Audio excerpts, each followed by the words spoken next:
Cela peut avoir l'air un peu drôle ce matin, de porter mon pardessus sur l'estrade. Mais j'étais si heureux de pouvoir montrer ce joli pardessus que l'Église m'a donné. L'autre jour, j'ai vu ici Frère Neville avec ce joli complet qui lui allait si bien. Et j'ai pensé, il lui allait si bien. Et l'Assemblée en parlait aussi. J'ai donc pensé, eh bien moi, je vais porter mon pardessus pour venir sur l'estrade. Vous savez, je crois que nous ne devenons jamais adultes. D'ailleurs, je ne veux pas devenir adulte. Qu'en pensez-vous, frère Luther? Non, nous ne voulons pas grandir. Nous voulons toujours rester des enfants.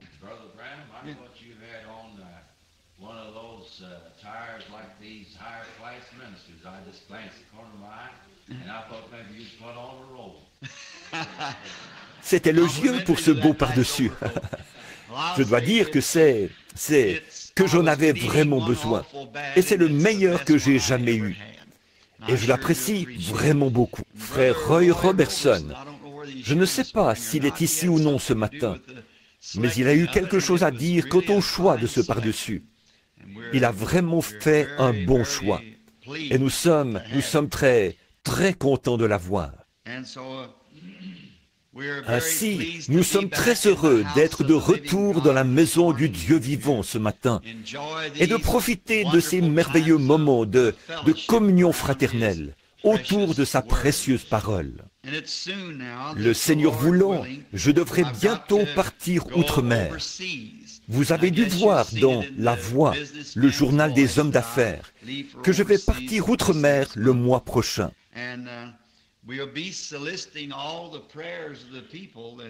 Et nous vous invitons tous à prier pour nous pendant notre absence.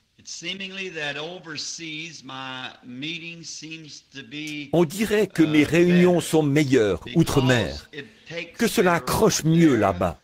En Amérique, je disais à frère Mercier que j'ai écouté, d'abord, il m'a donné un tourne-disque, et puis, sur celui-ci, il y avait des disques de certains de mes sermons.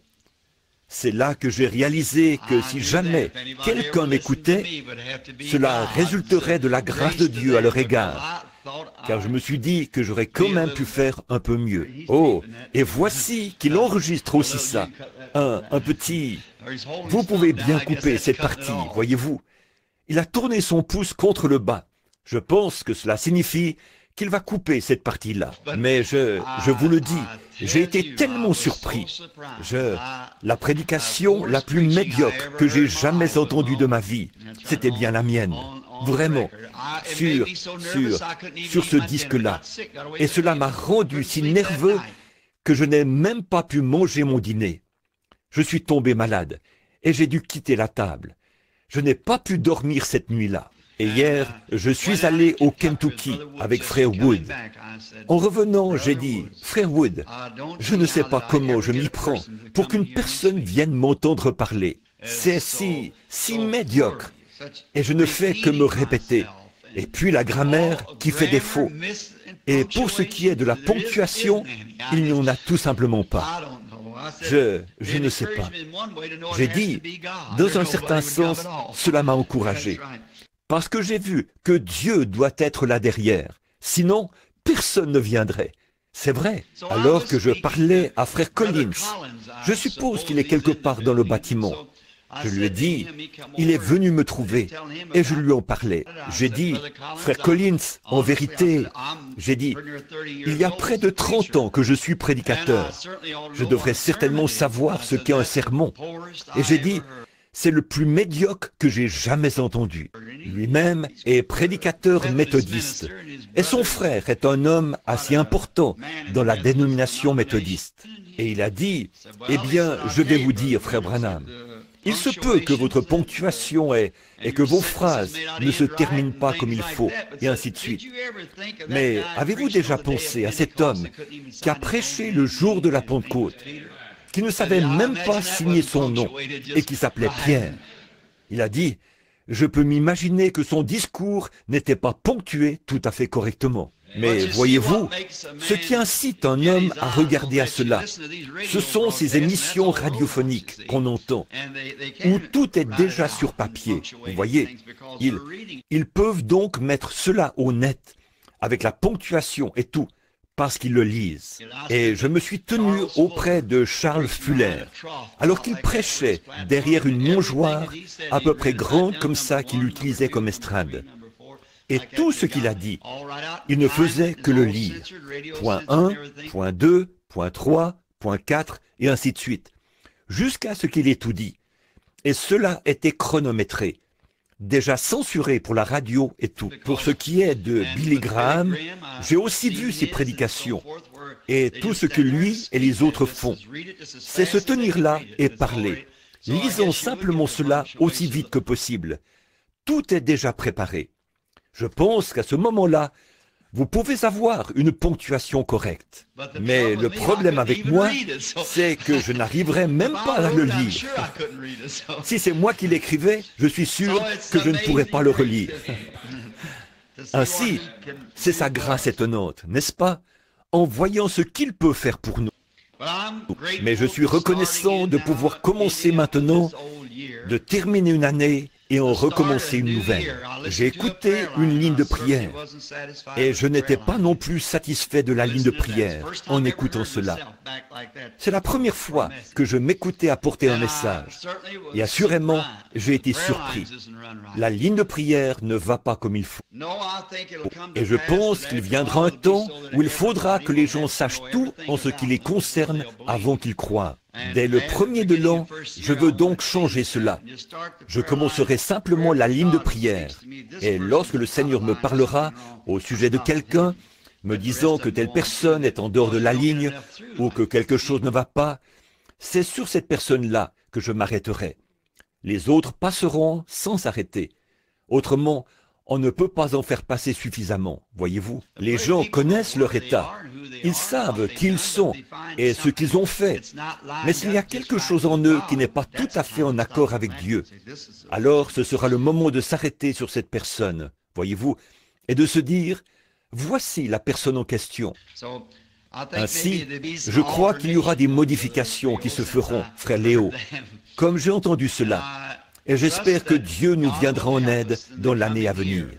Je crois que ce soir, il y aura service ici au tabernacle. Et je dois être là-bas, sur la route 62, avec le frère Raddle, ce soir. J'ai cru comprendre qu'il y aura un service de longue veille ici. Frère Raddle m'avait invité à participer à son service de veille. Mais j'ai pensé que peut-être je reviendrai au tabernacle pour ce soir-là, étant donné que j'essaie toujours d'être au tabernacle la veille du Nouvel An. Je voulais donc revenir pour être ici avec les frères. Aussi, ai-je fait un genre de compromis. Je serai avec le frère Raddle ce soir, là-bas sur la route 62, à l'ancien club 62, qu'on a transformé en église. Et mercredi soir, je reviendrai ici pour le service de longue veille. Puis jeudi, nous partirons pour Chicago et nous continuerons pour aller ensuite à Philadelphie et de là, outre-mer. Et ce matin, nous ne voulons pas vous retenir trop longtemps, parce que nous avons encore des entrevues et les services vont continuer. Oh, dites donc, depuis le dernier service de prière ici, je suis très reconnaissant des résultats qui sont ressortis du dernier service de prière. C'est vraiment merveilleux ce que le Seigneur peut faire lorsque son peuple s'assemble.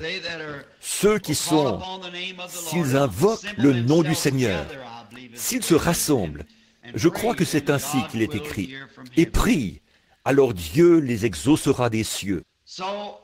Inclinons donc nos têtes un instant, tandis que nous nous tournons vers lui, afin qu'il nous donne l'inspiration nécessaire pour ce message. Seigneur, de génération en génération, tu as été notre refuge et notre force. Nos ancêtres, avant nous, se confiaient en toi, et ils n'étaient point confus. Ils ont cru en ton saint nom, et ils parurent comme des lumières brillantes. Et nous considérons leur vie parce que, comme le poète l'a dit, elles laissent des empreintes sur les sables du temps. Nos départs laissent derrière nous des empreintes de pas sur les sables du temps. Alors nous voyons que ceux qui se sont confiés en toi, à coup sûr, s'en sont bien sortis. Quoiqu'ils aient traversé bien des eaux profondes et de grandes épreuves et des persécutions, malgré tout, tu finissais toujours par les en faire sortir plus que vainqueurs, parce que c'est ce que ta parole promise a dit que tu ferais. Et notre prière aujourd'hui, c'est que tu veuilles bien bénir cette petite église, bénir son pasteur, notre brave frère Neville, ainsi que sa famille. Nous te demandons d'être avec lui au cours de cette nouvelle année, de l'oindre d'une façon plus grande encore, et de le bénir à tous égards. Accorde une pleine santé à sa famille, aux tout petits qui grandissent.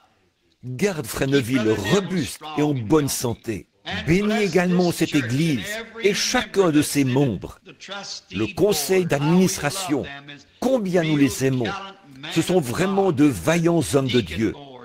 Et le conseil des diacres, eux aussi sont des vaillants serviteurs. Et tous les gens qui viennent ici, nous sommes reconnaissants pour eux, Seigneur. Cela réchauffe le cœur de voir que ce petit étang et ce petit carré de mauvaises herbes qui se trouvaient là au coin de la rue il y a bien des années ont été transformés en un phare pour le royaume de Dieu. Et je prie, ô Dieu, qu'il reste debout jusqu'à ce que Jésus revienne.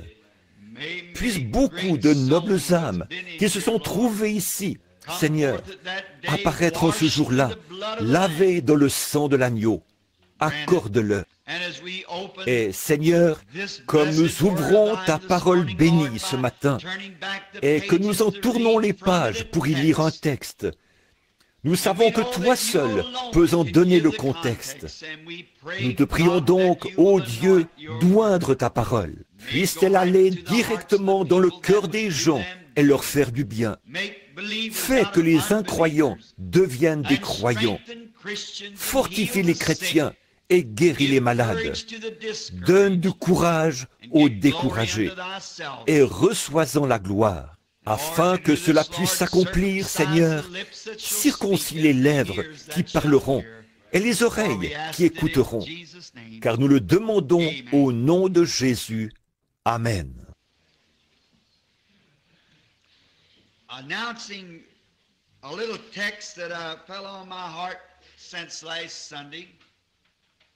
Voici un petit sujet que j'ai à cœur depuis dimanche dernier. Je parlais des mages venus pour voir Jésus et de l'étoile qu'ils ont suivie depuis l'Orient.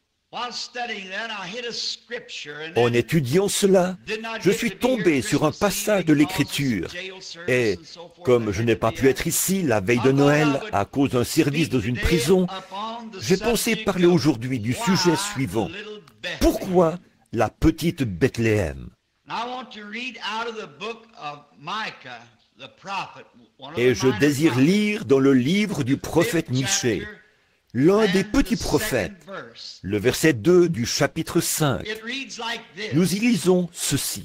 But thou, Bethlehem Ephraim, though thou be little among the thousands of Judah, but yet out of thee Et shall toi, come Bethléem forth Ephrata, unto petite me entre les milliers de Juda, that he, mais de toi sortira pour moi the ruler, celui is a qui ruler dominera, in Israel, whose celui qui going dominera forth sur has Israël, been from et dont l'origine old, from remonte aux temps anciens, everlasting. aux jours de l'éternité. I had a spot on the scripture there, so I couldn't make Il out y avait what the une word tache was. sur le verset. Voilà pourquoi je n'arrivais pas à déchiffrer ce mot. Of all of the places that is in Palestine and there is so many great cities and its localities, cities that are seemingly much more de tous les endroits qu'il y a en Palestine, alors qu'il y a tant de grandes villes tout autour, des villes bien mieux connues, semble-t-il, d'après l'histoire, mieux fortifiées et plus importantes. Pourquoi Dieu choisirait-il la petite Bethléem pour y faire naître son fils?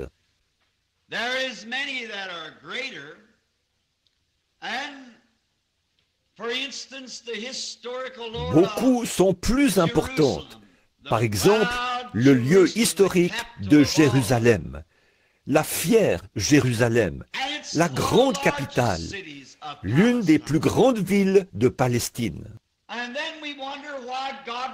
Nous nous demandons alors pourquoi Dieu choisirait la toute petite ville de Bethléem comme lieu de naissance pour son fils. Mais comme les Écritures l'ont déclaré, ce que Dieu a résolu s'accomplira. Et si Dieu n'avait pas déterminé d'avance qu'il en serait ainsi, jamais il n'en aurait été ainsi.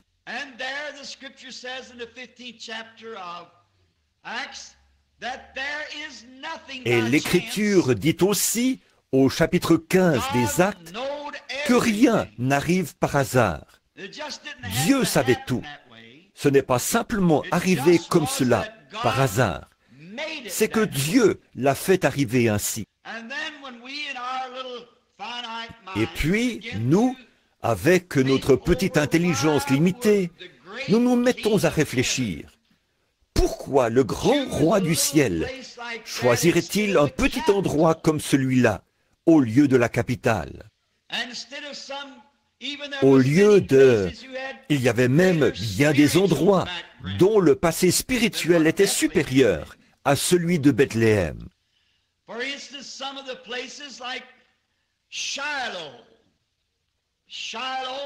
Certains endroits comme, par exemple, Silo.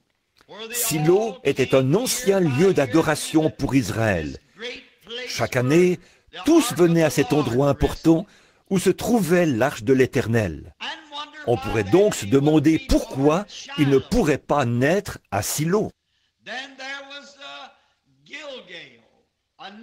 Il y avait encore Gilgal, un autre endroit spirituel, un important lieu d'adoration. Alors, pourquoi Dieu ne l'a-t-il pas laissé naître à Gilgal?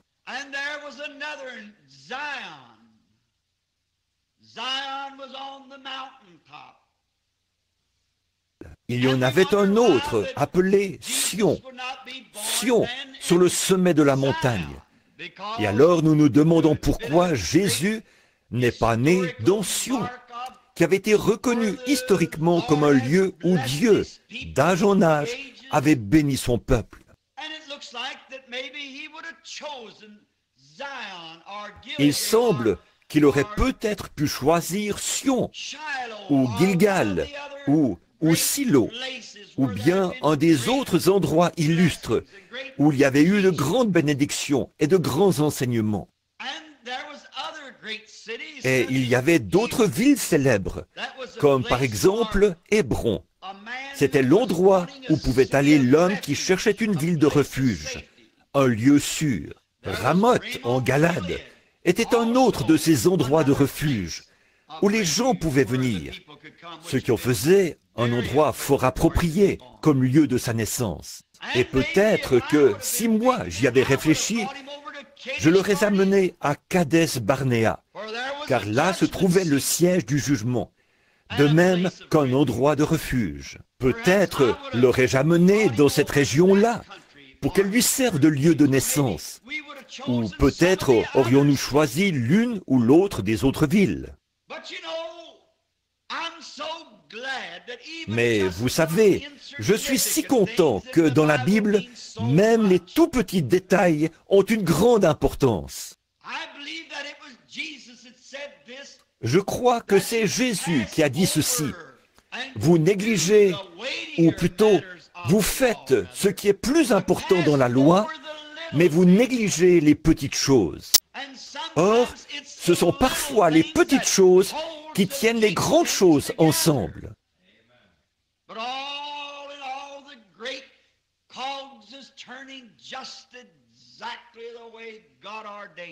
Mais, tout considéré, les grands rouages s'engrainent exactement comme Dieu l'a voulu. Jamais un seul ne fera défaut. Dieu a prédestiné toutes choses et tout doit se placer exactement comme prévu. Alors, quand notre foi en arrive là et que nous nous mettons à penser, qui donc est derrière tout cela? Quel est le ressort principal qui fait tourner cette grande économie de Dieu?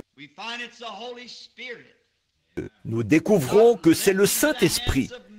Il n'a pas été remis entre les mains de l'homme de faire les choses, mais entre les mains du Saint-Esprit. Il est le ressort principal. Et s'il peut réunir les autres instruments, tout fonctionnera parfaitement et indiquera l'heure exacte de Dieu. Nous voyons cela. Et cela nous porte à réfléchir lorsque nous considérons ces grandes choses et comment nous voudrions qu'elles soient.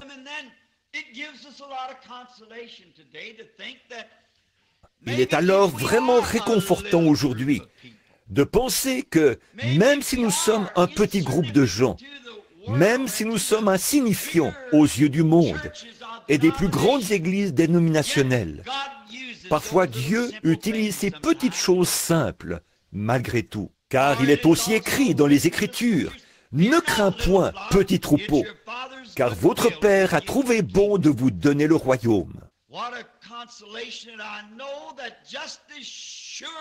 Quel réconfort pour moi de savoir qu'aussi sûr que Jésus devait naître dans la petite Bethléem, de même ce petit troupeau sera celui à qui le Père donnera le royaume, parce que c'est écrit.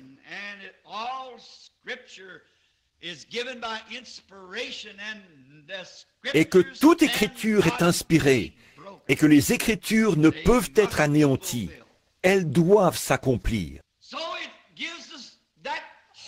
Nous avons donc l'espoir de savoir que c'est un petit troupeau qui recevra le royaume, un fidèle petit troupeau de croyants. J'espère être l'un de ces troupeaux, ou être dans ce petit troupeau, devrais-je dire. Et puis, nous connaissons l'histoire. La plupart d'entre nous sommes au courant du récit décrivant l'entrée d'Israël en Palestine par une promesse de Dieu.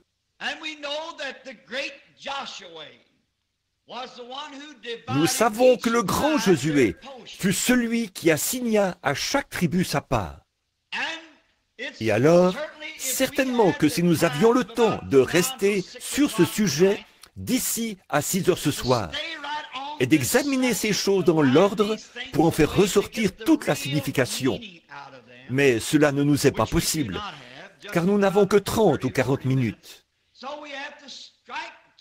Nous ne pourrons donc toucher que les points principaux, espérant que le Saint-Esprit placera, pour vous qui lisez la Bible, le reste dans votre cœur au fur et à mesure que nous avançons.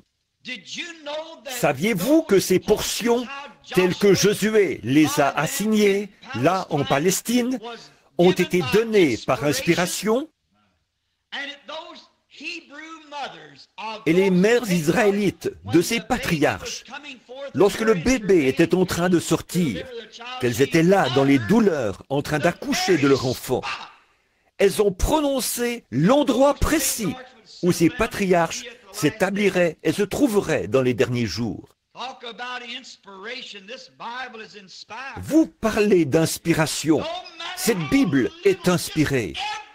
Peu importe combien petit, chaque petit passage de l'Écriture a une place tellement importante dans la grande image.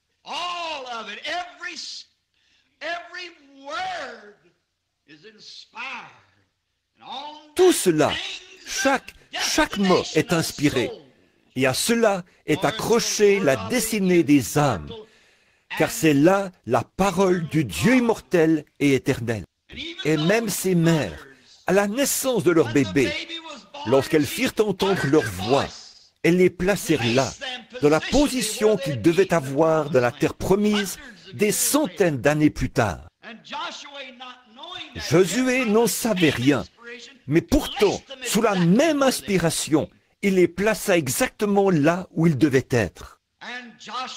Et Josué, en faisant le partage, a donné une part à Juda. Si vous regardez sur la carte géographique, vous remarquerez que cela se trouve juste à l'ouest de la mer de la Plaine. Il y a quelques kilomètres au sud de Jérusalem, la capitale.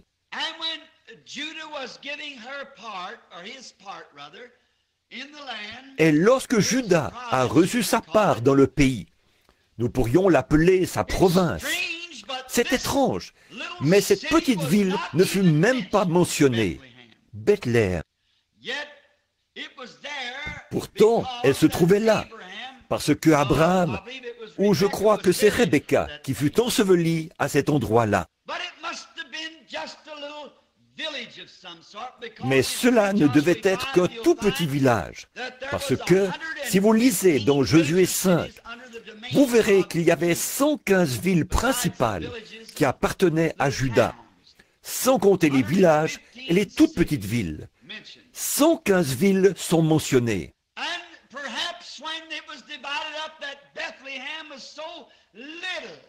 Peut-être qu'au moment du partage, Bethléem était tellement petite, avec peut-être une ou deux petites maisons, qu'elle ne fut même pas mentionnée dans l'héritage. Et puis, nous voyons qu'en fait, elle n'a jamais été connue. Le fils de Caleb est celui qui l'a fondée. Il s'appelait Salma. C'est lui qui en était le fondateur. La Bible dit qu'il en était le père, c'est-à-dire qu'il était le fondateur de Bethléem. Autrement dit, il est probablement allé s'installer là-bas et y a ouvert des commerces. Et les échanges commerciaux ont contribué à son développement. Nous découvrirons la véritable raison pour laquelle, plus tard, le pays tout entier fut jaloux de ce petit coin de pays qui s'étendait vers le nord et vers l'est et qui descendait un peu en pente vers le sud, formant une sorte d'éperon.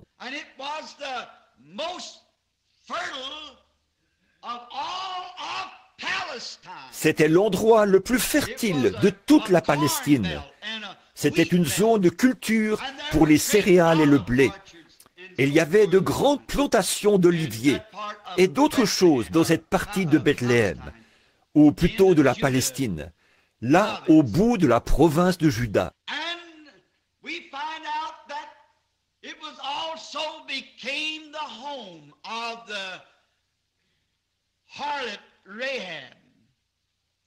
Nous découvrons que la prostituée Rahab est également allée s'installer là-bas. Après qu'Israël eut franchi le Jourdain, qui marquait la frontière de la Palestine, nous connaissons l'histoire de Rahab, la prostituée. Représentons-nous-la quelques instants ce matin, comme une jeune femme, une belle jeune femme, qui, à cause d'un malheur survenu dans sa vie, avait été contrainte, étant elle-même païenne, avait été contrainte de mener la vie qu'elle avait. Et souvent les gens sont contraints d'avoir la vie qu'ils ont. L'autre soir, je suis allé au pénitencier, voir un homme qui purgeait une peine. Je l'ai pris par la main et je lui ai parlé. Je lui ai dit, « Pourquoi donc avez-vous fait une chose pareille ?» Et, en me tenant la main, il s'est mis à parler. Il avait été contraint à faire ce qu'il avait fait. Et alors, je lui ai dit, « C'est que vous avez laissé cette chose vous contraindre à faire cela. Vous n'êtes pas obligé de faire cela. Aucun homme n'est forcé de boire. » J'ai dit, « Je suis moi-même nerveux, mais il n'est pas nécessaire d'avoir cela. » Et cette jeune femme, dès qu'elle eut entendu parler d'Israël pour la première fois, et de ce Dieu qui était un Dieu qui exauçait les prières, pas simplement un Dieu qu'on prie, mais un Dieu qui répond ensuite. Lorsqu'elle a entendu parler d'un Dieu qui accomplissait des miracles, qui pouvait faire des miracles, qui avait asséché la mer et fait pleuvoir du pain du ciel, alors son cœur s'est mis à trembler. Et alors, lorsqu'elle a entendu son premier message de la bouche de 2 prédicateurs qui s'étaient rendus là, rapidement, elle l'a accepté de tout son cœur. Et un fil cramoisi fut attaché à sa fenêtre pour servir de protection à sa maison, parce qu'elle avait reçu le message. Je pourrais ajouter quelque chose ici. Saviez-vous qu'elle était un type de l'Église des nations? Elle faisait partie des nations, et elle était un type de l'Église des nations. Quand nous avons entendu le message, nous menions tous une vie de prostitution spirituelle, commettant de la fornication spirituelle contre le Dieu du ciel, dans toutes sortes de choses, toutes sortes de dénominations et de religions. Mais lorsque nous avons entendu dire qu'il y avait un Dieu qui vivait toujours et qui pouvait accomplir des miracles, rapidement, nous avons reçu le message. Et c'est à ce moment-là qu'a été appliqué le sang du Seigneur Jésus, ce que représentait le cordon de fil cramoisi. Et sans aller trop dans le détail, vous savez qu'elle l'a suspendu à sa fenêtre à la vue de tous. Le sang était exposé publiquement. C'est ainsi que le sang doit être exposé publiquement, suspendu au mur extérieur pour montrer que quelque chose s'est passé à l'intérieur. Il en est de même pour le véritable croyant en Christ ce matin. À l'extérieur se trouve, bien en vue, le sang du Seigneur Jésus, ce qui démontre que quelque chose s'est passé à l'intérieur. Et de ce fait, quand la colère a été déversée et que les trompettes ont commencé à sonner, Dieu a regardé d'en haut et a vu ce cordon de fil cramoisi, suspendu là en commémoration. Il s'est toujours plu à passer par-dessus le sang. Lorsque je verrai le sang, je passerai par-dessus vous. Il l'a vu. Et au moment de la secousse, lorsque le Saint-Esprit a fait gronder la terre et crouler ces murs d'environ 6 mètres d'épaisseur, pas une seule pierre n'est tombée de l'endroit où était attaché ce fil. Cela montre la protection d'un Dieu véritable vis-à-vis d'un croyant véritable. Peu importe dans quel état vous êtes lorsqu'il vous trouve, vous n'avez qu'à accepter ce cordon cramoisi. Il est tissé au travers de la Bible. Nous voyons ensuite qu'après avoir été recueillie, comme si elle était une Israélite, elle est tombée amoureuse d'un homme qui était un capitaine et un prince en Juda. Il était capitaine des armées israélites. Il s'appelait Salmon, comme le roi Salomon. Il était donc capitaine, et elle eut une idylle avec ce capitaine, qui était prince de Juda, et elle finit par l'épouser. Et lorsque la distribution des biens fut réglée pour les Israélites, son mari bien-aimé et elle s'établirent à Bethléem. Maintenant, vous commencez à y voir clair, n'est-ce pas? Voyez-vous, cela commence à s'éclaircir quand nous voyons qu'elle a vécu à Bethléem. Elle, une épouse des nations unie à un juif. Pourquoi? Parce qu'elle a cru en un Dieu qui accomplissait des miracles.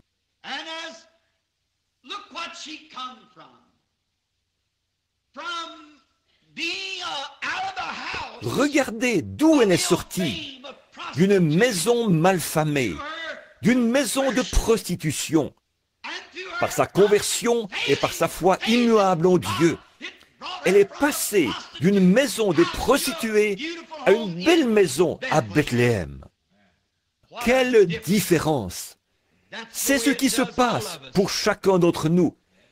D'une maison d'incrédulité, de frustration, d'actes immoraux et tout, à une place une position en Christ qui est des plus belles. Du ridicule au sublime. Voilà la différence que cela fait grâce à notre conversion. Et avez-vous remarqué qu'elle a épousé un prince de la maison de Juda, un capitaine. Ce capitaine représentait Christ, qui s'est choisi une épouse parmi les nations, passant de la place la plus basse à la principale et à la meilleure du pays. Nous démontrerons un peu plus loin au cours de notre message qu'il en a été ainsi et qu'il ne pouvait pas en être autrement. C'était là un type de l'Église des nations. Et nous voyons qu'ils ont eu une jolie maison à Bethléem, étant donné que Salmon l'avait fondée et qu'elle allait devenir un endroit important avec ses bonnes terres fertiles.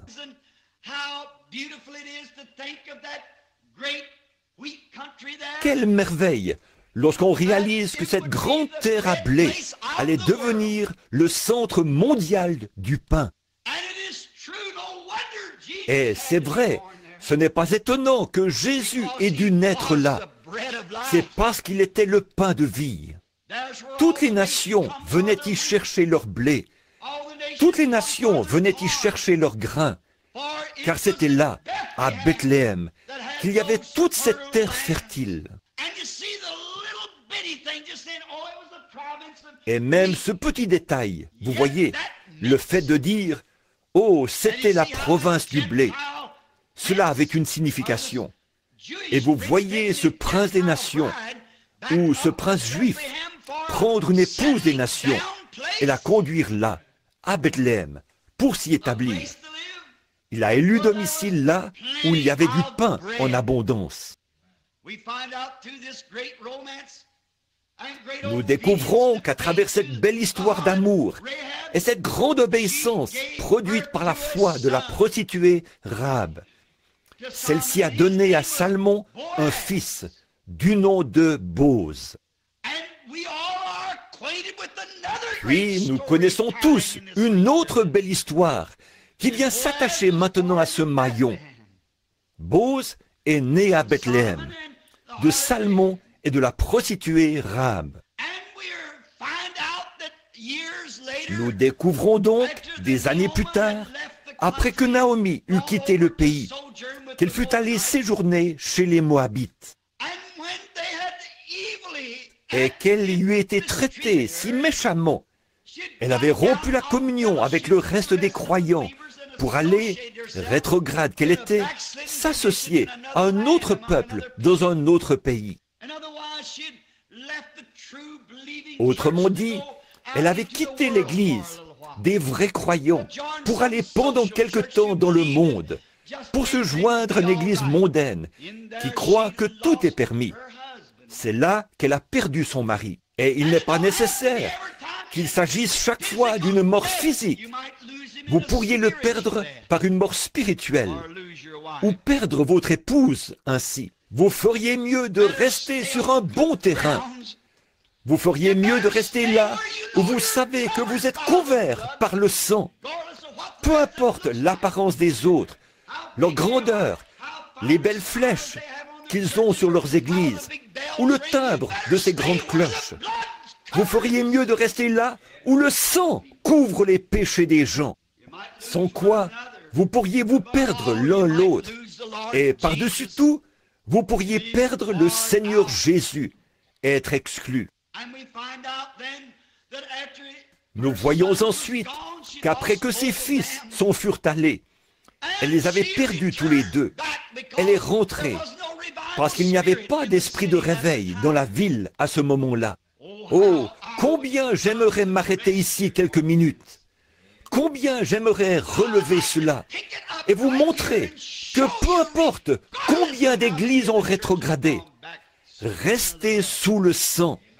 Voilà l'endroit où il faut demeurer, dedans ou dehors, en haut ou en bas, par vents ou marées, où que ce soit, restez sous le sang. Cependant, Naomi a pensé qu'il serait préférable d'aller se joindre à un autre groupe, étant donné qu'ils avaient des problèmes.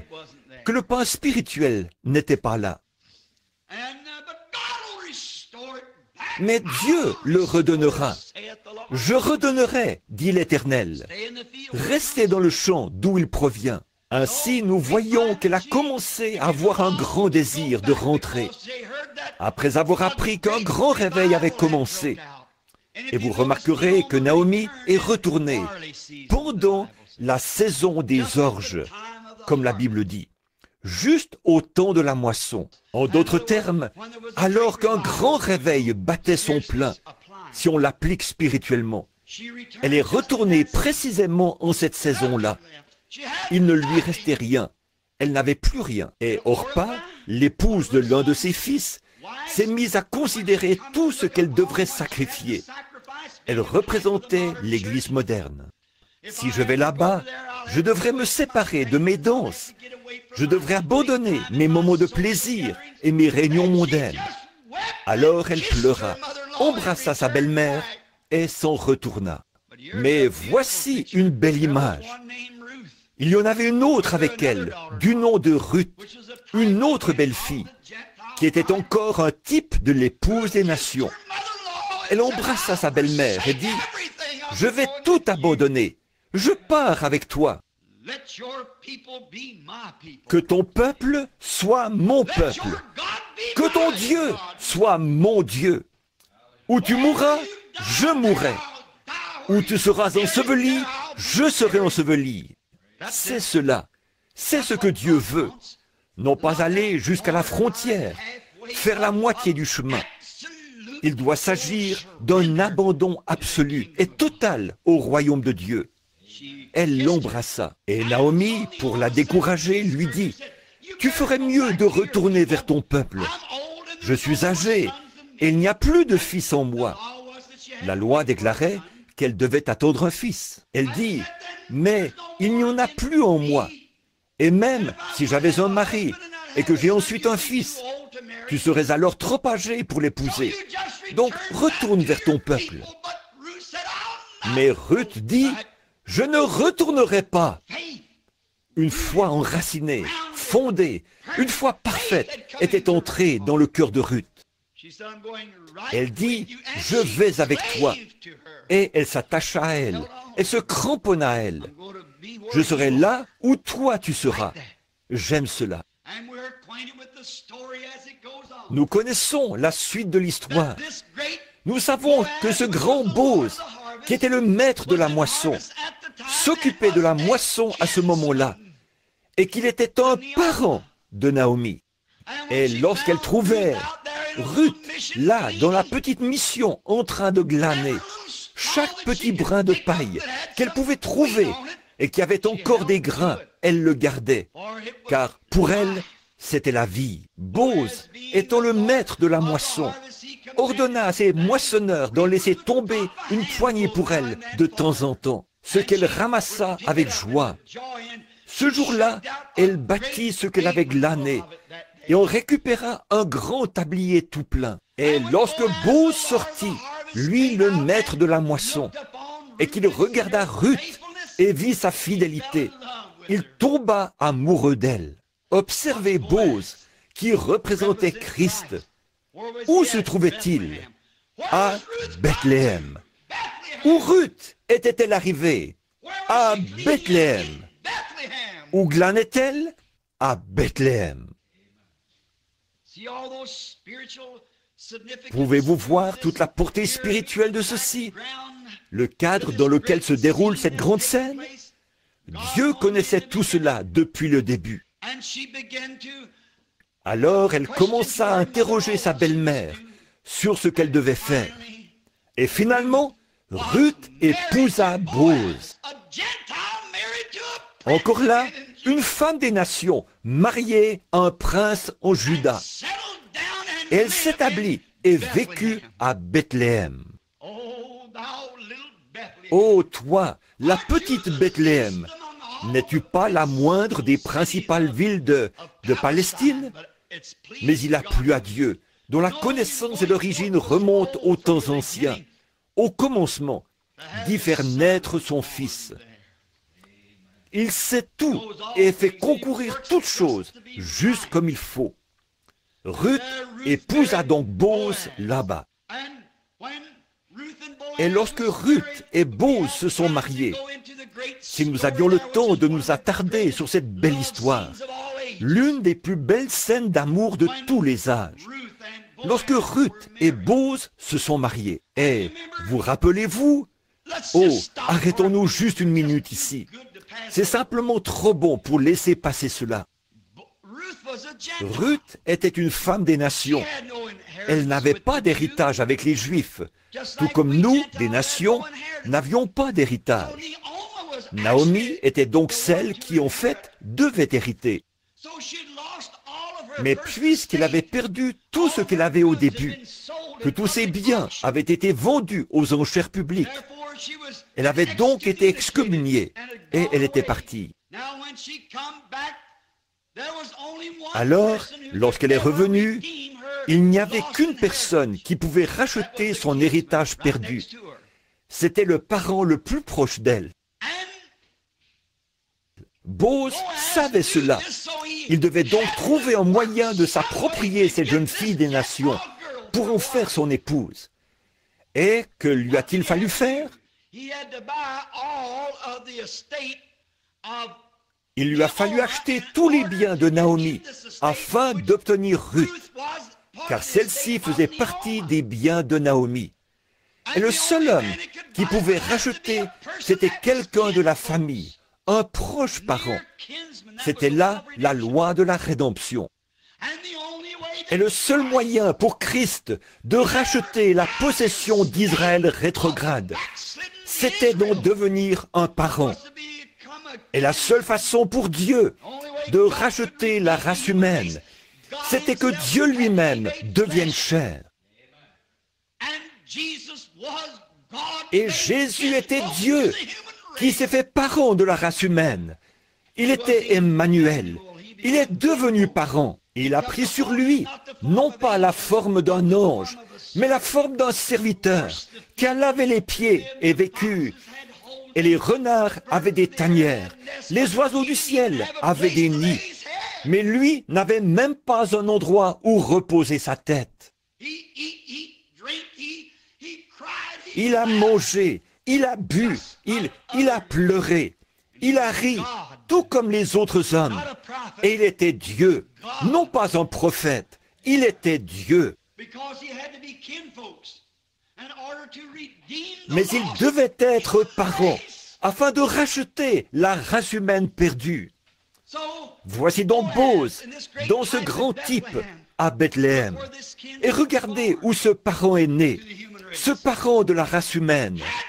Il devait en être ainsi. Et alors, lorsque ce noble Boz l'a racheté, il a dû témoigner publiquement du fait qu'il avait racheté tous les biens qu'elle avait perdus.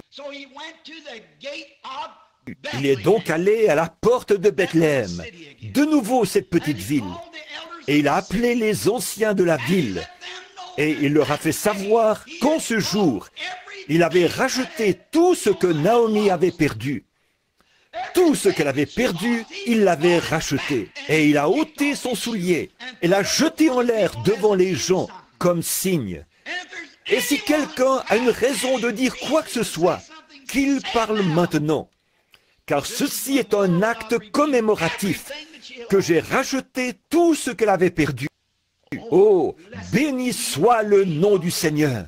Et lorsque notre parent est venu, Jésus de Nazareth, né à Bethléem, il s'est tenu au sommet du mont Golgotha et il l'a élevé entre ciel et terre pour servir de symbole commémoratif montrant qu'il avait racheté tout ce que la race humaine avait perdu dans la chute. Comment un homme peut-il mépriser la guérison divine et la puissance de la résurrection du Seigneur Jésus, alors qu'un emblème a été présenté publiquement au calvaire, déclarant « J'ai racheté la race humaine entière et tout ce qu'ils ont perdu. Il a racheté nos âmes, il a racheté nos corps, Il a racheté tout ce que nous avions perdu dans la chute. Notre parent rédempteur est venu, s'est fait chair et a habité parmi nous. Il a présenté l'emblème et il a dit, c'est accompli. Qu'est-ce qui est accompli? Tout est accompli. Nous sommes simplement en train d'entrer dans notre héritage. Comme les jours passent, nous nous en approchons de plus en plus.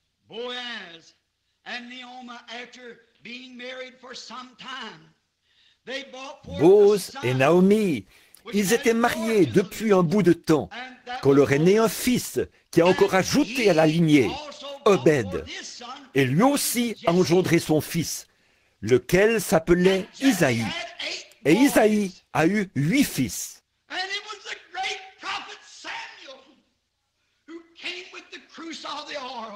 Et le grand prophète Samuel est celui qui est venu avec la corne d'huile. Ce grand prophète est allé vers Isaïe et a dit, « Dieu a choisi l'un de tes fils pour diriger et servir mon peuple. » Et c'était là derrière, dans les champs, dans un petit enclos où se tiennent les bergers, que l'on fit chercher un petit garçon au teint coloré, maigre d'apparence, David, le plus jeune. Et Samuel a versé sur lui l'huile d'onction, en présence de tous ses frères et de tous ceux qui étaient là, prouvant que Dieu l'avait oint pour roi. Et où était-ce? À Bethléem. Gloire à Dieu dans les lieux très hauts. Ce n'est pas étonnant. À Bethléem, c'est là qu'il a été oint pour roi. C'est à Bethléem qu'est né David. Et son plus grand fils, Jésus, devait aussi naître à Bethléem, parce qu'il y avait un lien si étroit entre les deux, son père et son fils.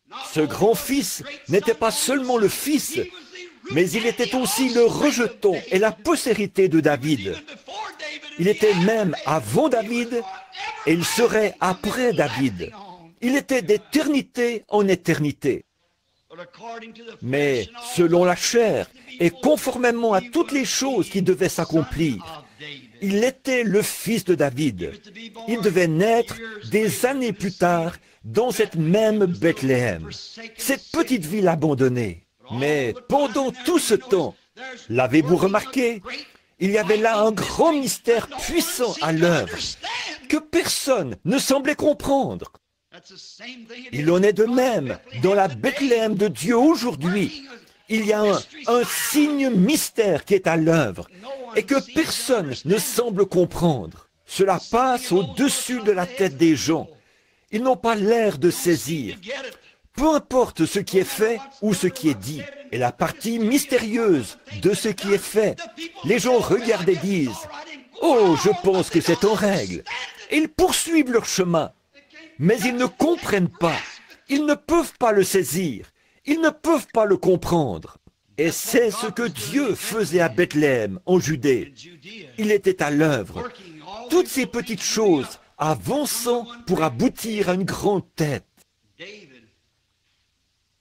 David, oh, quand, petit garçon encore, il a été oint pour roi. Il avait le teint coloré, mais il devait y avoir en lui quelque chose d'authentique qui a plu à Dieu. Il était tout petit. C'était le plus petit de la famille. Les autres garçons étaient de grands hommes, bien costauds, qui auraient fait bonne impression, vêtus d'une robe et portant une couronne sur la tête. Mais Dieu a montré quelle est la chose à laquelle il regarde. Non pas l'apparence extérieure, mais ce qui se trouve à l'intérieur de l'homme. Il a regardé à son cœur. Il savait ce qu'il y avait dans le cœur de David. Peu importe ce qu'il aurait l'air avec une couronne sur la tête. Il savait qu'il avait trouvé en lui un homme qui serait selon son cœur. C'est là ce que David serait, un homme selon son cœur. C'est pour cela qu'il a versé sur lui l'huile d'onction, ou fait verser sur David l'huile d'onction. Le nom David signifie bien-aimé. Comme ce fut bien représenté en Jésus, le bien-aimé, des années plus tard. ce fils de David qui devait venir pour accomplir toutes choses qui avaient été promises. Cette petite ville de Bethléem est l'endroit où ces choses se sont passées. C'est sur ces mêmes petites collines de Judée où David avait fait paître ses brebis que bien des années plus tard, les anges ont chanté leur premier Noël sur les collines de Judée qui dominaient Bethléem.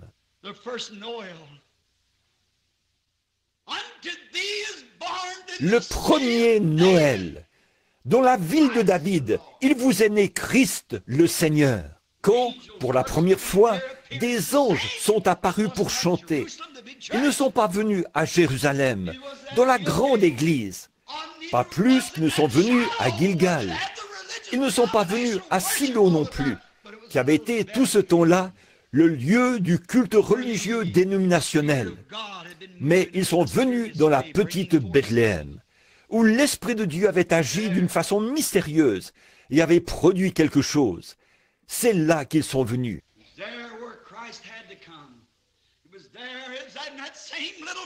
C'est là que Christ devait venir.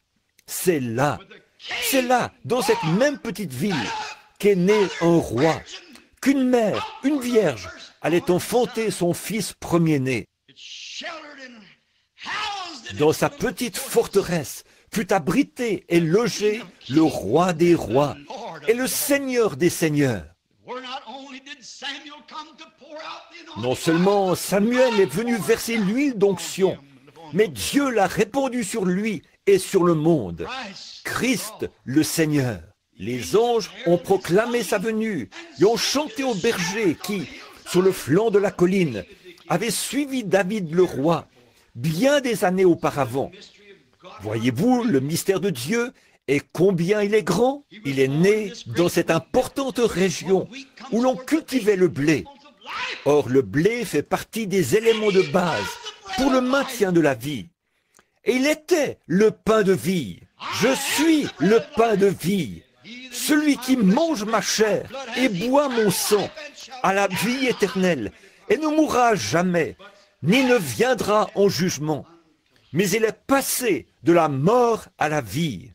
Bethléem, le nom Beth-El, B-E-T-H, Beth. Beth en hébreu signifie maison.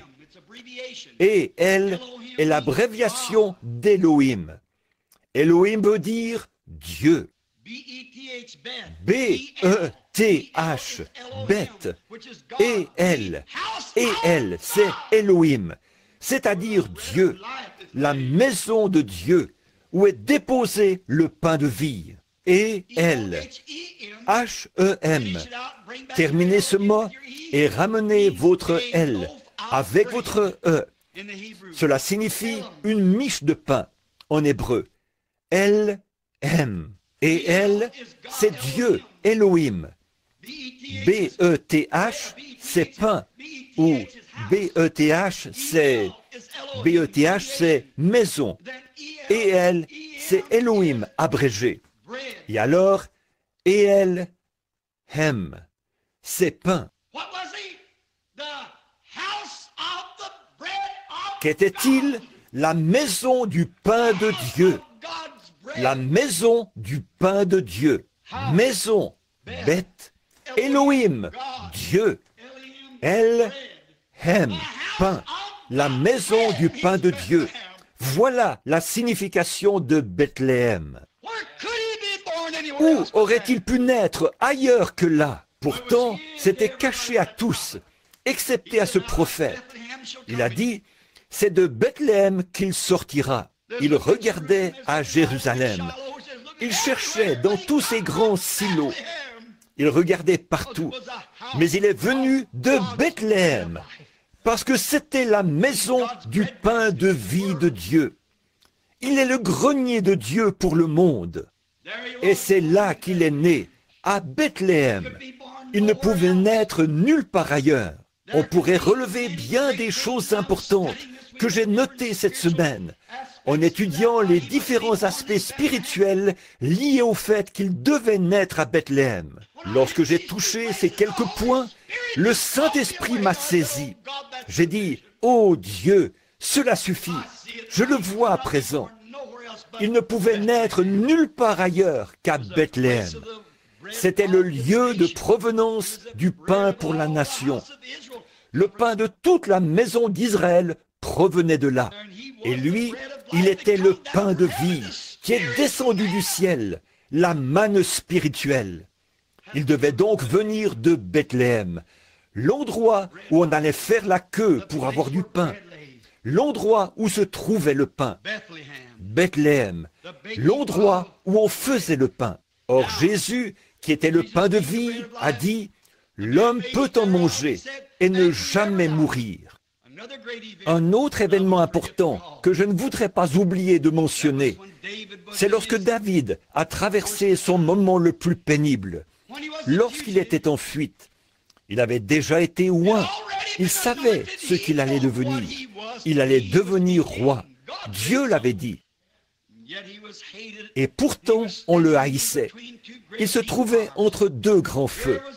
D'un côté, il avait les Philistins à ses trousses, et de l'autre, Saül. Et lui était apatride. C'est ainsi que se tient l'Église aujourd'hui, la véritable Église vivante de Dieu. Elle est sans dénomination ou quoi que ce soit d'autre. Elle se tient seule, mais cependant, l'onction a été répandue sur elle. Elle sait ce qu'elle est. Comment donc cela peut-il bien arriver avec le diable de part et d'autre, s'acharnant contre David?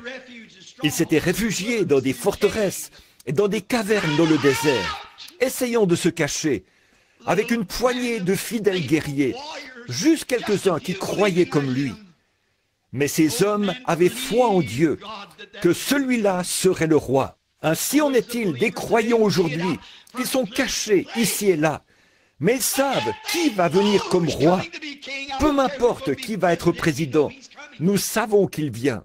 Et cela semble plus loin que jamais, tandis que la science essaie d'avoir le dessus en disant « Nous pouvons fabriquer un homme, nous pouvons faire ceci, nous pouvons prendre un lapin, en prendre le pollen et faire un autre lapin, essayant de réfuter la parole de Dieu. Mais il y a un peuple qui croit Dieu et qui tient ferme plus que jamais. Quoi qu'il advienne, ils croient Dieu. Dieu a raison. Ils tiennent la main immuable de Dieu, au milieu des combats, au milieu des larmes, au milieu de la maladie, de la mort, au milieu de tout. Ils tiennent toujours la main immuable de Dieu. Ils savent qu'il vient bientôt comme roi. Les gens aujourd'hui rient et se moquent d'eux. Ils les traitent d'exaltés. Ils les traitent de tout. Mais ces combattants de Dieu restent fidèlement à leur poste. Vous pouvez bien les appeler un groupe de guérison. Vous pouvez bien les appeler une bande de fanatiques. Ou tout ce que vous voudrez. Ils resteront attachés à ce roi. Ils savent qu'il va accéder au pouvoir. Qu'ils prennent son nom en vain, qu'ils se moquent, qu'ils rient, qu'ils appellent les gens qui croient en lui des bannis, le rebut. Cela ne les dérange pas le moins du monde. Ils restent fidèlement à leur poste. Ces combattants qui étaient avec David sont restés là, à ses côtés. Qu'un Philistin, que n'importe qui se présente, il fallait se battre, car on les harcelait de toutes parts. Ce pauvre David, tellement troublé, a pensé « Mais comment est-ce possible, Seigneur ?» Vous savez, les conducteurs traversent parfois des choses que l'Assemblée ignore totalement. Quand vous pensez à des promesses que Dieu a faites, vous vous demandez pourquoi elles ne s'accomplissent pas. Ils n'en parlent pas à leur congrégation. Ils n'en parlent pas aux gens qu'ils côtoient. Mais il y a bien des frustrations dans le cœur d'un vrai conducteur. David était assis là, la gorge lui brûlait. C'était au milieu de l'été. Les Philistins tiraient parti de la division entre David et Saül. Saül cherchait David partout. Les Philistins aussi. Et puis les Philistins cherchaient les Israélites. Vous parlez d'un temps de confusion. C'était à peu près comme maintenant. Et David se réfugiait dans tel petit endroit, tel petit abri, ce qu'il pouvait trouver, quelques petits lieux forts. Puis il est monté sur la montagne, en plein cœur de l'été, sous une chaleur suffocante, sa gorge toute desséchée et son cœur rempli de frustration et de crainte. Il se demandait, « Oh Dieu, comment est-ce possible? Tu as versé cette huile sur moi, non pas parce que je n'avais décidé ainsi, mais parce que toi, tu m'avais choisi. Pourquoi m'as-tu appelé alors que j'étais là-bas en train de garder les brebis, me disant que tu me donnerais ceci pour servir ton peuple? Et voici que tu m'as conduit au beau milieu de la bagarre. » De telles pensées traversaient son cœur. Il s'est assis sur la colline, et du haut de la colline, il a regardé. Les Philistins étaient entrés et avaient placé une garnison à Bethléem, le lieu même de sa demeure. Sa petite ville était donc tombée aux mains de l'ennemi. Et avec elle, la maison de son père, la maison d'Isaïe, était en esclavage, sous la coupe des Philistins. Sa propre nation et sa propre église étaient contre lui. D'une part, il combattait l'ennemi. De l'autre, il combattait les gens de l'église. Non pas qu'il le voulût, mais il y était forcé. Très souvent, nous sommes forcés de faire certaines choses et de dire des choses que nous ne voulons pas dire. Un vrai conducteur spirituel est contraint de le faire. Il doit prendre position et montrer ses couleurs. Je prendrai le chemin avec le petit nombre des méprisés qui suivent le Seigneur, comme l'a dit le compositeur. Il était donc là, en cette chaude journée, et sans doute qu'il faisait les 100 pas en regardant en direction de cette longue vallée. Cela faisait environ 40 kilomètres, aller-retour pour aller jusque-là. De ce côté-là se trouvait la maison de son père, réduite en esclavage par les Philistins. De l'autre côté se trouvait Saül. Et voilà que celui-ci vient se mettre en plein milieu, parce qu'il avait pris position. Quel moment terrible! Israël était complètement divisé. L'Église était divisée en différentes dénominations, si je peux l'exprimer ainsi. Et voici David, qui se tenait de ce côté-ci, ne sachant que faire. Et cependant, sachant que sur lui reposait l'onction.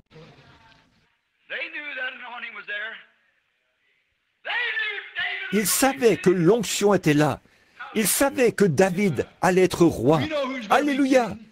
Nous savons qui va être roi. Peu importe qui va être président. Je sais qui va être roi.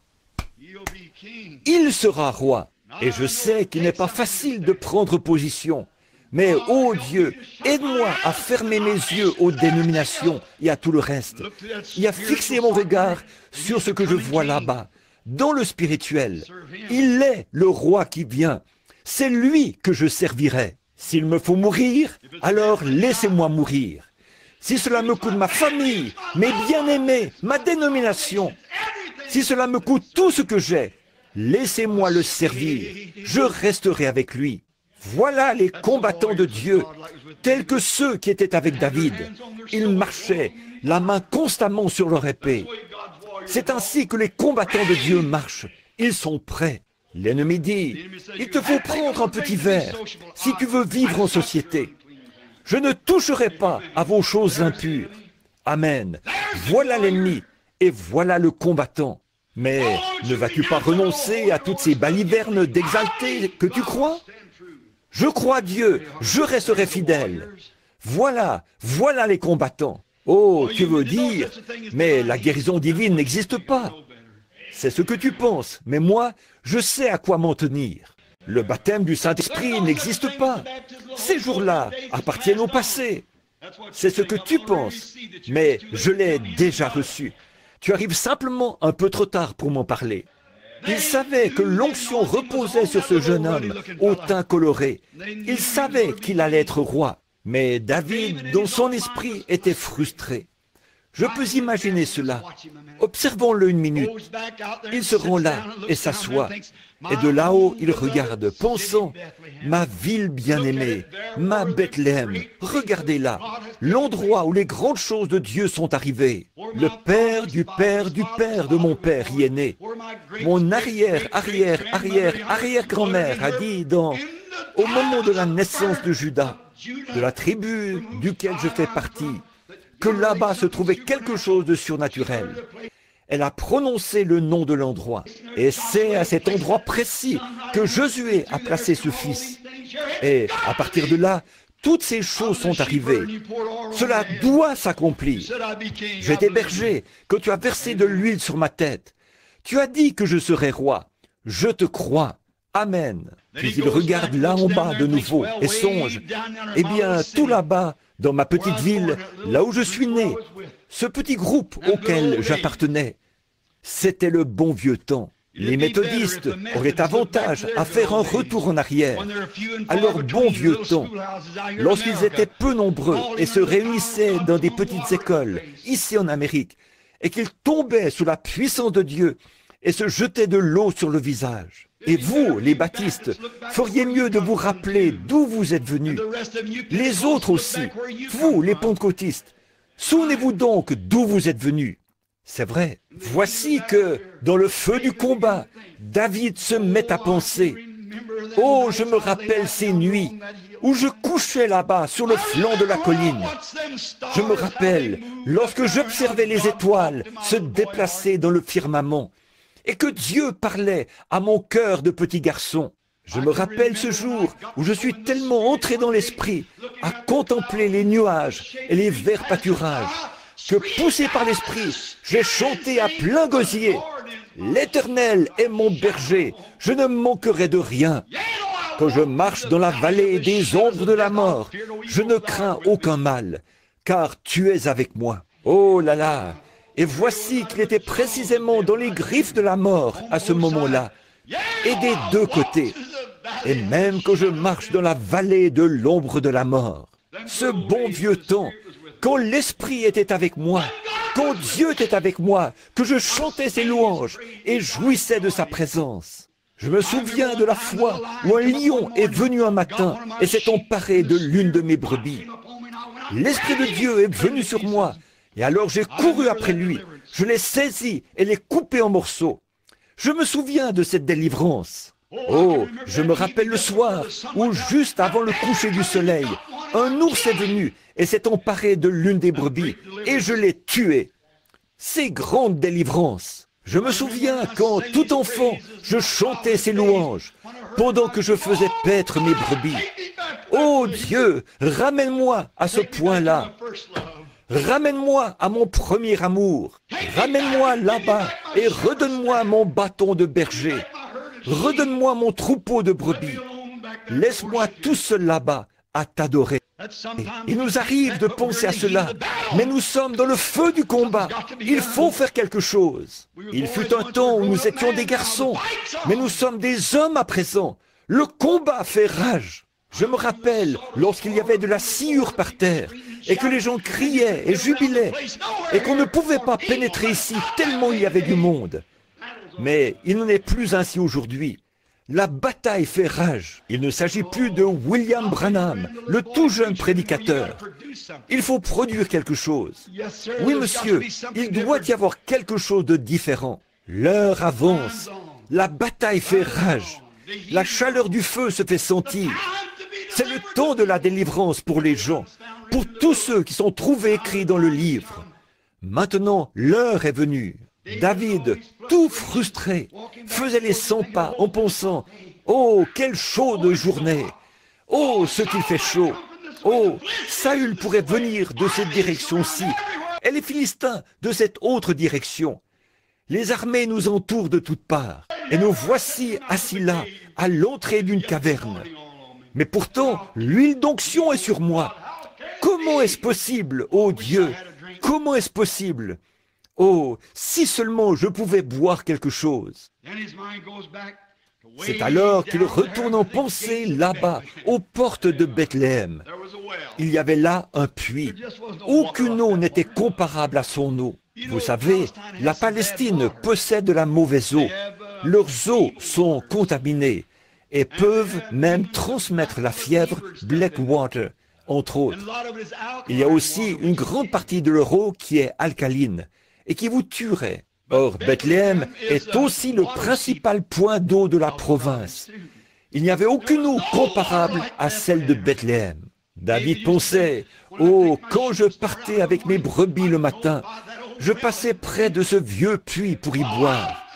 Oh, que son eau était fraîche et pure, et si désaltérante. Mais maintenant, sa gorge était en feu, et pourtant il était loin. Oh, si seulement je pouvais avoir un verre d'eau. Et alors ces guerriers, dans son désespoir, il s'est écrié, « Oh, si seulement quelqu'un pouvait m'apporter à boire de ce vieux puits, là-bas, à Bethléem. » Oh, après avoir rêvé au jour de son enfance et à ses victoires, il se voyait maintenant dans cet endroit, pris entre deux feux. Et s'est écrié, « Oh, si quelqu'un pouvait m'apporter de l'eau de Bethléem !»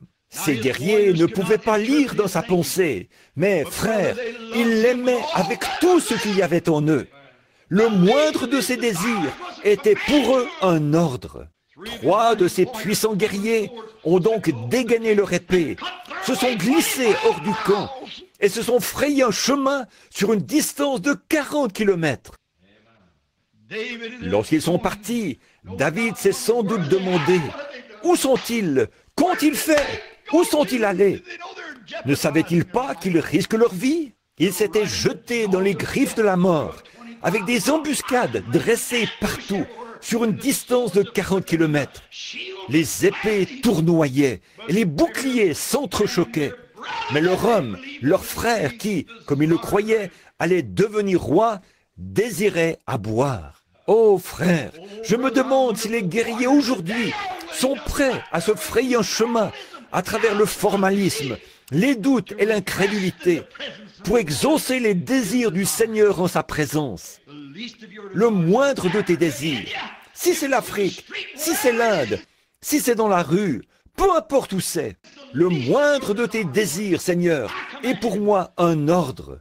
La mort n'est rien pour moi. La popularité, ce que je suis, ce que je serai, tout ça n'a aucune importance, Seigneur. Ce qui compte, c'est d'accomplir tes désirs.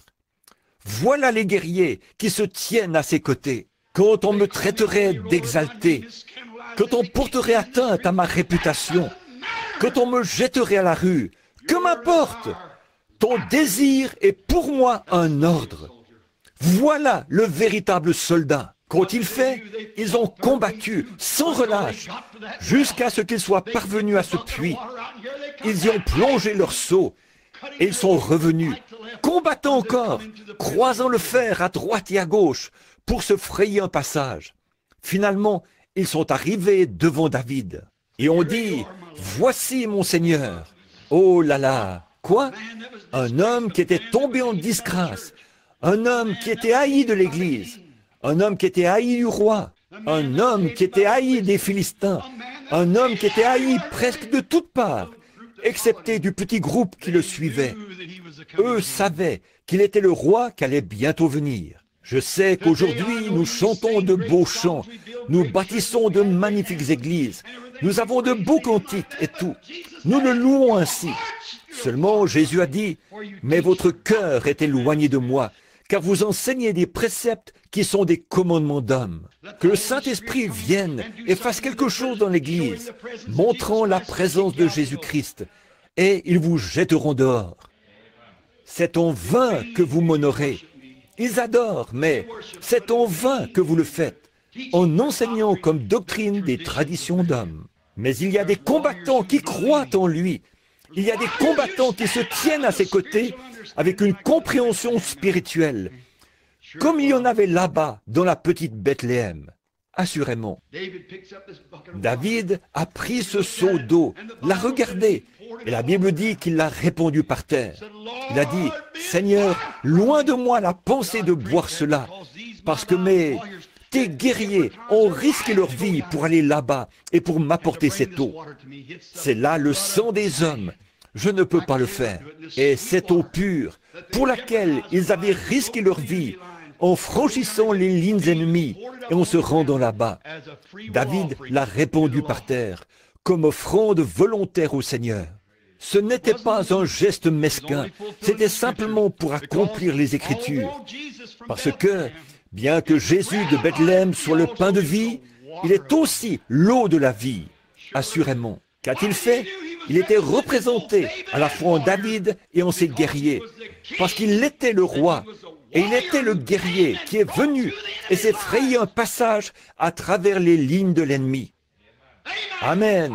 Il a conquis la mort, l'enfer et la tombe.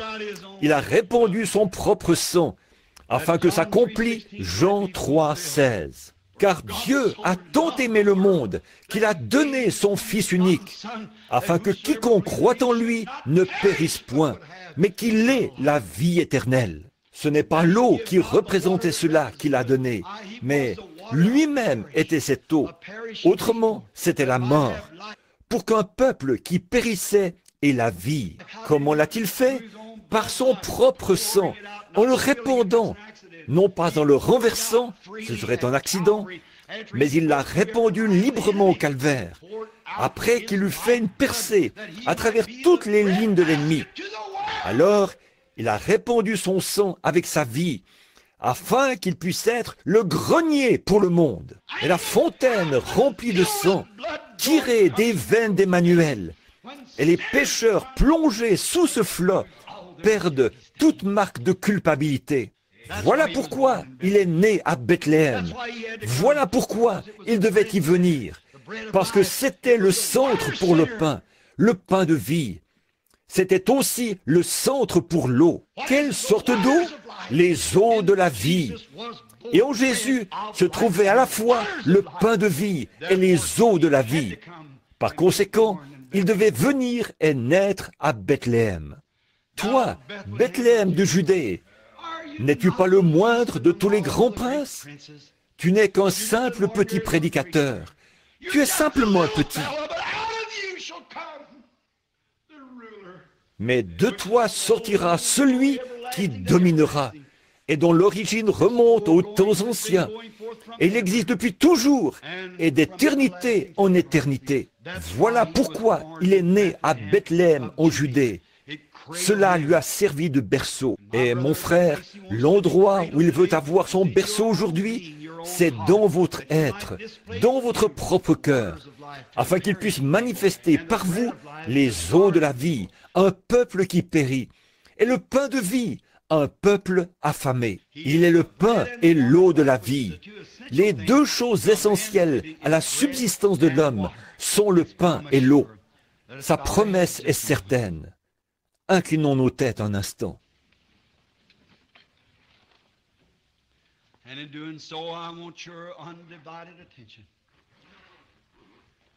Je désire maintenant avoir toute votre attention.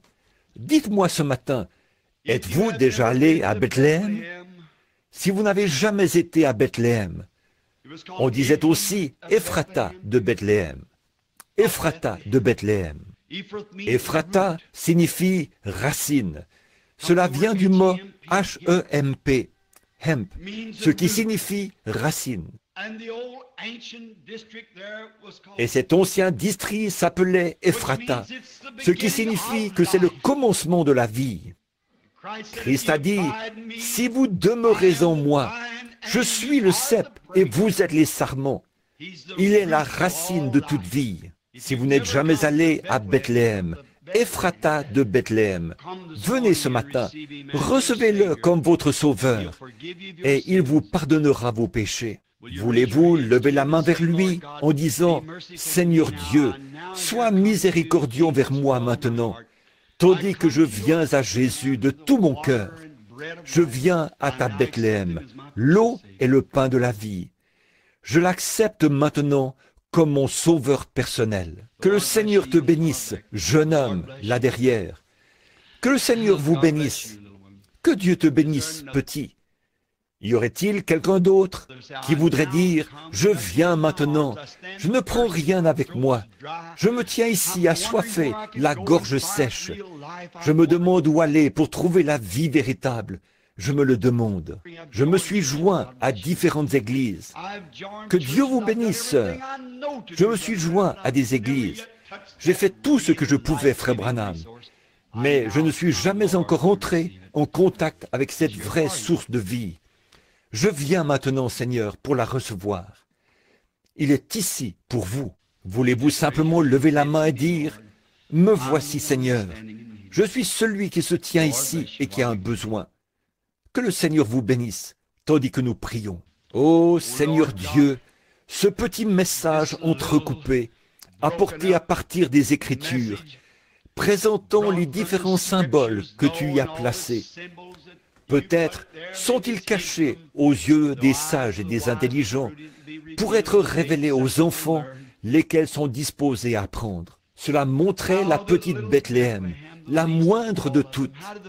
Comment le prophète a-t-il dit cela? N'es-tu pas la moindre entre les principales villes? Mais Dieu a trouvé bon de faire sortir de ce petit endroit insignifiant le chef d'Israël. Seigneur Dieu, d'un petit groupe de gens qui sont lavés par le cordon de fil cramoisi du sang du Seigneur Jésus, tu feras sortir à travers ce groupe, Seigneur, quelque part dans ce monde, Christ de nouveau, qui pètera toutes les nations avec une verge de fer. Je te prie, Père divin, d'être miséricordieux envers chacun d'entre nous qui sommes présents maintenant. Et puissons-nous venir à ta Bethléem. Oh, venez tous fidèles, comme nous l'avons chanté, venez à Bethléem. Seigneur, fais-leur voir qu'il ne s'agit pas de se rendre dans une petite ville là-bas, qui une fois servait de symbole, mais de se rendre à la réalité, Jésus-Christ, le pain et l'eau de Dieu, de la vie. Et ceux qui ont levé la main, reçois-les dans ton royaume à l'instant même, Seigneur. Car c'est par leur foi qu'ils le reçoivent. C'est par la foi qu'ils ont levé la main. Et c'est par la foi que je crois que tu les reçois. Garde-les, Seigneur, à Bethléem, où ils ne s'égareront jamais et ne s'en iront jamais comme Naomi. Et si les temps deviennent difficiles, puissent-ils ne pas bouger de Bethléem? Bientôt, ça ira mieux. Accorde-le, Seigneur. Et maintenant, je te prie d'être miséricordieux envers ceux qui sont malades et affligés. Il y en a ici, Seigneur, qui ont besoin d'être touchés par ta main guérissante. Ô Seigneur, tu as restauré Bethléem et l'as ramenée à toute sa gloire précédente. Tu l'as restaurée au temps de la dépression, quand elle était malade.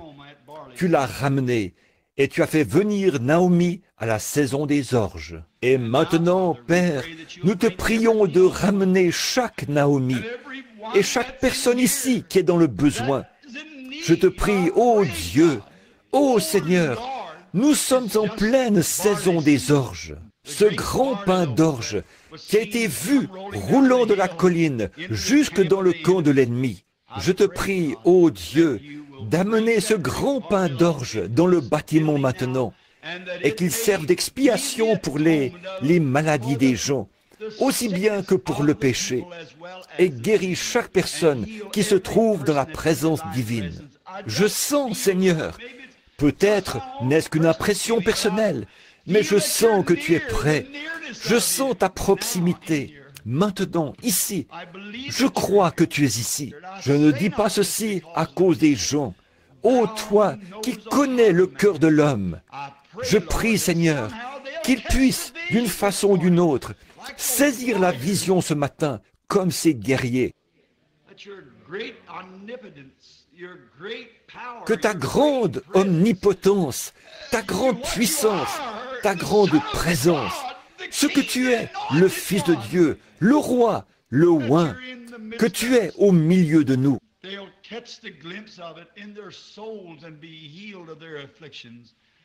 Qu'ils puissent entrevoir cela dans leur âme, être guéris de leurs afflictions. Je prononce cette prière en leur faveur, dans le nom de Jésus-Christ, ton Fils. Amen. Je crois, Dieu, toutes ces paroles. Je crois que chaque partie de sa parole est divinement inspirée. Je crois qu'il n'est pas le « j'étais », mais le « je suis ». Cette présence éternellement vivante. Je crois qu'ici, maintenant, au milieu des gens, vous qui avez levé la main, trouvez-vous une église, soyez baptisés dans le nom de Jésus-Christ, invoquant Dieu pour que vos péchés soient lavés et croyant que son prochain retour qu'il va apparaître dans sa seconde venue. Je crois aussi que sa présence est ici pour guérir les malades, pour rétablir ceux qui sont nécessiteux. Il n'est pas nécessaire que l'on prie pour vous l'un après l'autre. J'ai prouvé cela aux gens l'autre soir. J'ai voulu leur montrer ce qui était arrivé. Il y avait un certain jeune homme qui est assis là présentement et qui est en train de me regarder, qui était au lit depuis bien des jours. Sa gorge était tellement enflée qu'il ne pouvait même pas manger, ni rien, et sa température était très élevée. Et il avait dit à son père et à sa mère, « Faites venir frère Branham pour qu'il prie pour moi. » Et pour une raison ou pour une autre, il ne voulait pas me déranger parce que j'étais occupé. Mais quelque chose m'a conduit à aller chez eux. Tandis que j'étais assis là, ils ont essayé d'apporter une assiette au jeune homme. Il y avait là-dessus de l'œuf qui était très coulant et aussi des haricots très tendres en purée. Et il essayait d'avaler cela. Il essayait avec un doigt de pousser cela à l'intérieur et de l'écraser. Ses gencives étaient tout enflées et laissaient couler du pus. Et il essayait d'écraser cela avec son doigt et de le faire descendre dans son gosier. Il a réussi à prendre une ou deux bouchées et n'a pas pu aller plus loin. Il a repoussé l'assiette. J'étais assis là, je n'ai pas prié, mais il y avait un petit quelque chose. Vous ne pouvez pas dire à tout le monde ce qui se passe. Non, j'ai dit, Seigneur, Seigneur, nous arrivons maintenant à la fin de l'année. Quelque chose de nouveau s'en vient. Permets-moi, Seigneur, est-ce cela? Est-ce cela? Et aussitôt que je me suis mis à dire cela et à dire dans mon cœur, je sais que tu es ici. Le jeune homme a tendu la main et a pris une autre bouchée, puis une autre, puis une autre, puis une autre, et finalement, il a nettoyé toute son assiette. Il a ensuite pris sa voiture et s'en est allé. Oh, il est Dieu. Voyez-vous, sa présence,